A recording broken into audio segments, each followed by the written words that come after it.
एक बार एक गीदड़ जंगल में बैठा आराम कर रहा था। तभी बहुत जोरों से बारिश होने लगती है। गीदड़ की आँख खुलती है तो वह सोचता है, अरे 2-4 बूंद होगी, अभी बंद हो जाएगी। लेकिन बरसात काफी तेज हो रही थी और बंद नहीं हुई तो गीदड़ बारिश से बचने के लिए वहां से भाग कर चला जाता है। गीदड़ बरसात से बचने के लिए जंगल में भटक रहा था।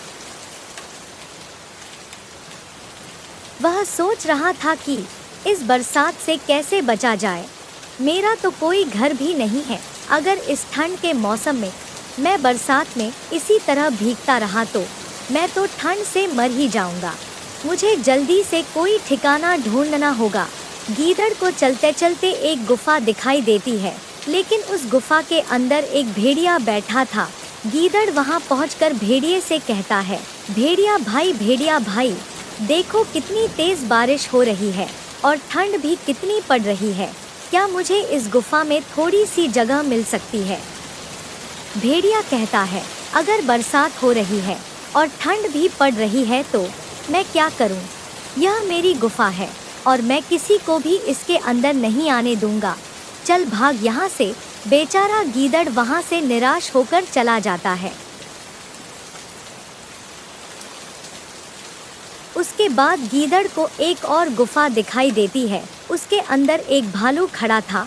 गीदड़ भालू से कहता है, भालू भाई, क्या मुझे बारिश से बचने के लिए इस गुफा में थोड़ी जगह मिल सकती है? भालू कहता है, नहीं बाबा नहीं, मैं इस गुफा के अंदर किसी को नहीं आने दूंगा। बड़ी मुश्किल से मैंने इस गुफा को बनाया है।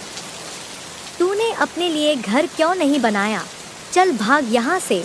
बेचारा गीदड़ वहाँ से भी निराश होकर चला जाता है। उसके बाद गीदड़ को एक और गुफाएं दिखाई देती है। उस गुफा के अंदर एक हाथी बैठा था। गीदड़ हाथी से कहता है, हाथी दादा, क्या मुझे बारिश से बचने के लिए इस गुफा में थोड़ी सी जगह मिल सकती है? हाथी कहता है, ए गीदड़, तू क्या अंधा है? तुझे दिखाई नहीं देता कि इस गुफा के अंदर मैं ही बड़ी मुश्किल से आकर बैठा हूँ। तुझे इस गुफा के अंदर जरा सी भी जगह दिखाई दे रही है जहाँ तू आ सके? चल भाग यहाँ से, बड़ा आया। बेचारा गीदड़ वहाँ से भी निराश होकर चला जाता है। उसके बाद गीदड़ को चलते चलते एक खरगोश दिखाई देता है, जो कि सूखे हुए पेड़ के तने के अंदर बैठा था। खरगोश को देखकर गीदड़ ने सोचा, यह खरगोश तो मेरे सामने एक तुच्छ प्राणी है। इसे तो मैं डरा धमका कर भगा ही सकता हूँ और इसके जाने के बाद मैं इसके अंदर जाकर बैठ जाऊंगा। गीदड़ खरगोश से कहता है, सुन खरगोश, मैं बहुत भीग चुका हूँ और मुझे ठंड भी लग रही है।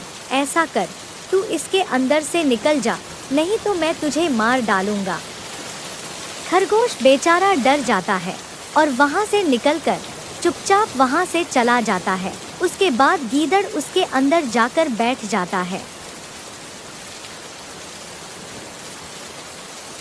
गीदड़ को बैठे कुछ देर ही हुई थी, तभी वहाँ एक शेर आ जाता है। शेर भी बारिश में भीग रहा था। शेर गीदड़ से कहता है, गीदड़ यहाँ से बाहर निकल, मुझे अंदर बैठना है।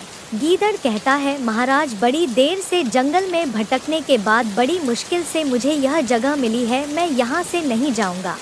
शेर कहता है, अगर तू यहाँ से नहीं जाएगा तो मैं तुझे मार कर खा जाऊंगा। गीदड़ बेचारा यह सुनकर डर जाता है और चुपचाप वहाँ से निकल जाता है।